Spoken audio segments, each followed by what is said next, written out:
Saya sangat yakin dan masih percaya dengan dokter-dokter Indonesia. Di Indonesia ini banyak dokter pinter, banyak rumah sakit bagus ya ikhwan, dan banyak rumah sakit yang punya alat-alat itu lengkap. Enggak mesti kita ke Singapura, ke Korea, ke Jepang, enggak mesti. Saudara, dokter-dokter kita yang belajar di Singapura juga banyak, memperdalam ilmunya, yang belajar di Korea juga banyak, yang belajar di Jepang juga banyak, kemudian ilmu-ilmu itu dia bawa ke Indonesia.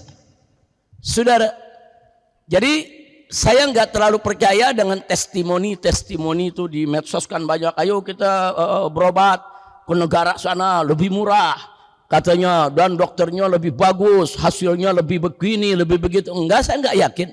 Saya lebih yakin bahwa rumah sakit Indonesia, baik rumah sakit pemerintah maupun rumah sakit swastanya, banyak yang bagus dalam soal observasi, pelayanan, saudara, dan pengobatan.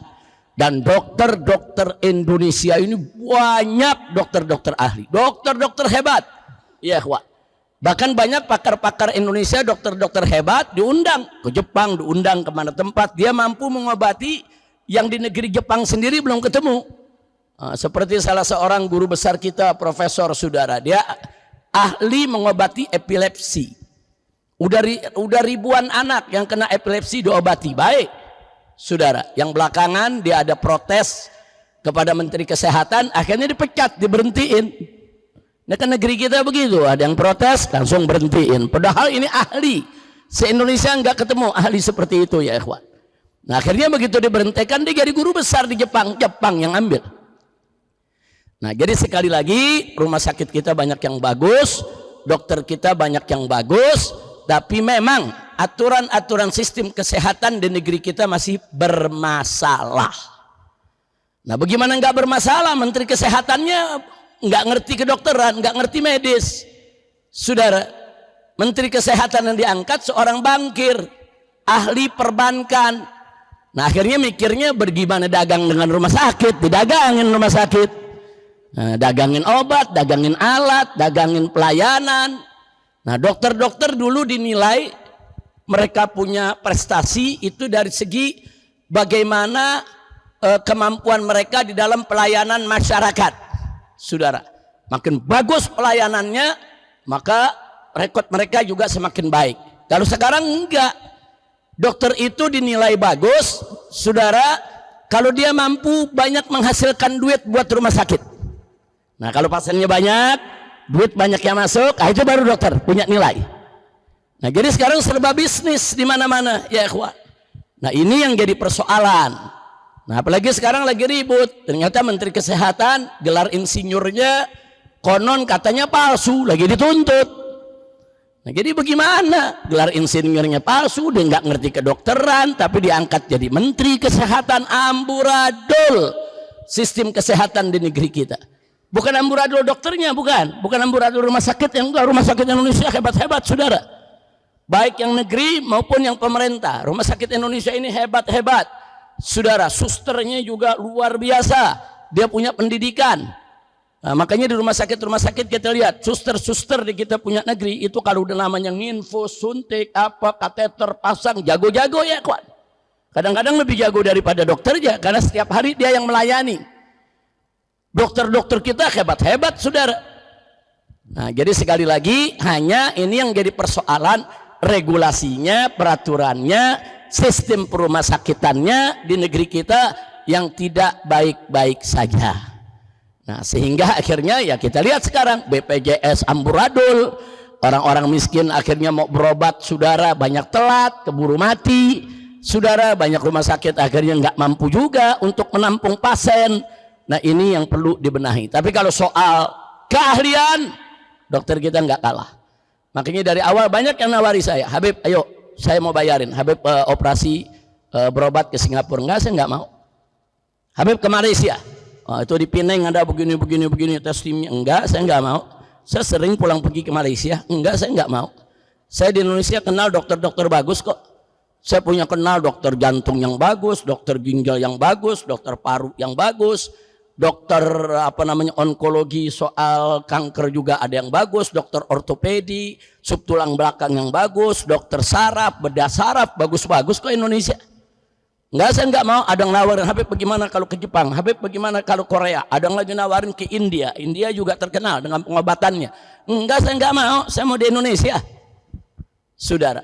Nah, jadi karena saya masih punya trust, kepercayaan dengan dokter-dokter Indonesia dan rumah sakit Indonesia, saya nggak mau berobat keluar. Alhamdulillah di sini kita ketemu dokter-dokter yang bagus, dokter yang baik, dan rumah sakit yang pelayanannya juga bagus. Memang selama ini saya lebih memilih rumah sakit Islam. Kalau nggak terpaksa saya nggak mau ke rumah sakit lain. Di Jakarta saya berobat di rumah sakit Islam Cempaka Putih Jakarta. Peralatannya lengkap, pengobatannya bagus, dokternya juga pengalaman, suster-susternya juga Islami, saudara. Waktu-waktu sholat kita diingetin, alat-alat tayamum juga disediakan, saudara. Pengajian 24 jam, saudara, aman. Enak kita berobat di situ. Jadi berobat tuh hati tenang, mental enak, pikiran tenang, obat serba lengkap. Alhamdulillah. Guru dokter-dokternya juga banyak yang ikut pengajian, jadi aman, saudara. Nah begitu juga kalau di Bogor saya berobat di rumah sakit Umi, saudara, yang dulu diobok-obok itu. Nah, saya berobat ke sana diobok-obok sama wali kotanya, saudara. Nah, dia berusaha mengkriminalisasi. Sekarang wali kotanya diangkat jadi wakil menteri dalam negeri. Emang udah ngawur nih kita punya negeri ya, kawan. Orang-orang bermasalah diangkat jadi menteri, jadi wakil menteri. Tahu standarnya apa? Mestinya orang-orang bermasalah seperti itu singkirkan. Itu yang bikin presiden kita akhirnya kerjanya jadi amburadul. Nah, karena orang di sekitarnya orang-orang yang bermasalah, saudara. Dulu waktu saya di sidang lucu, saudara, jaksa, saudara, para penuntut dan lain sebagainya bilang, Habib Rizik kan tinggal di Jakarta, betul? Kenapa berobatnya di Bogor? Orang mau berobat kemana kek? Kenapa jadi lu yang ribet?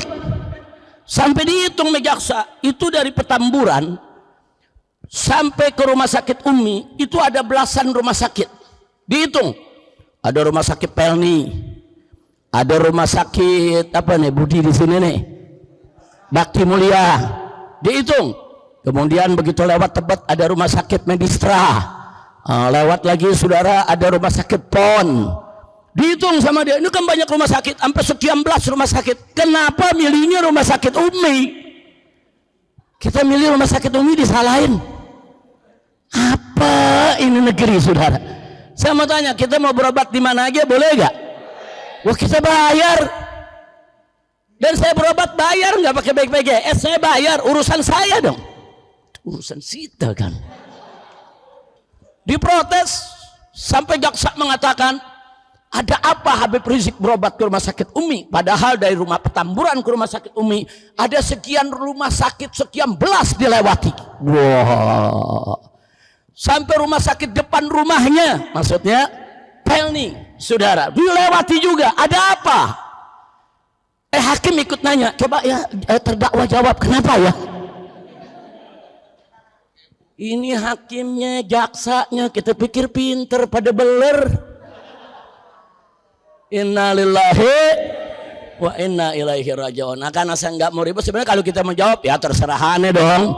Ane mau berobat di mana, duit aneh, yang bayar aneh, pilih urusan aneh, betul?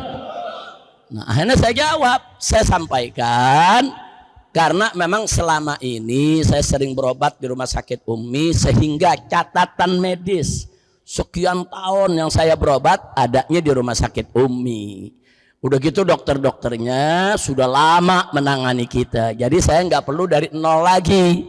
Nah, kalau berobat ke rumah sakit Umi, saya katakan saya nggak perlu dari nol lagi, dokternya udah punya catatan. Oh, Habibnya ada gula, oh Habib ada ini, oh Habib ada itu, oh obat-obat yang mesti dikasih ini, oh nggak boleh yang ini.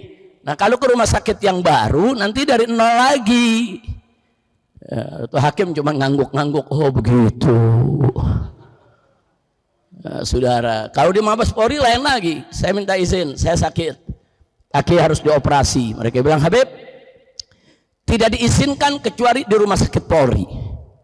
Saya mesti dioperasi di rumah sakit Polri. Saya tolak, saya nggak mau. Loh kenapa Habib? Ini dokternya bagus-bagus, bukan soal bagus. Yang nangkep gue polisi, yang bunuh gue punya laskar polisi, yang nahan gue di sini polisi, yang ngobok-ngobok gue lagi dirawat di rumah sakit Umi polisi. Sekarang berobat ke polisi, dibunuh gue. Sama juga kita bunuh diri. Ya kalau disuntik mati selesai. Enggak, saya enggak mau. Ya tapi enggak bisa Habib, ini kan sakit mesti dirawat. Ya saya mau dirawat, saya yang pilih rumah sakit, bukan Anda. Kalau Anda tetapkan saya harus diobati di rumah sakit Polri, saya tolak. Saya enggak percaya. Loh kenapa begitu? Gua enggak percaya, udah. Ya urusan percaya enggak percaya kan urusan kita, betul.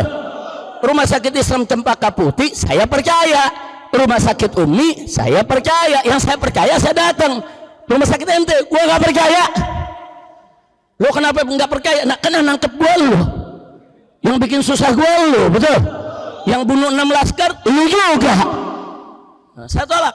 Nah, akhirnya terakhir baru diizinkan. Ya sudah, kalau gitu Habib pilih yang mana? Saya pilih Rumah Sakit Islam Jakarta. Nah jadi waktu saya di penjara, saya dikirim ke sana, diobati, dioperasi.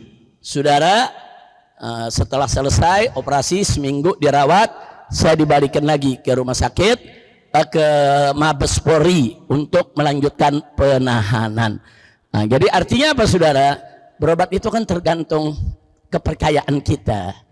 Ingat, begitu kita yakin dengan dokter, kita percaya apa yang disampaikan, kita yakin dengan obat yang diberikan, itu udah separuh obat. Percaya daripada diagnosa dokter itu sudah separuh obat. Separuhnya lagi ya tergantung obat yang kita minum. Obatnya disiplin enggak, tertib enggak, bagus enggak. Tapi percaya aja udah setengah penyakit udah tersembuhkan saudara. Nah maka itu sekali lagi saya nggak percaya berobat di luar negeri.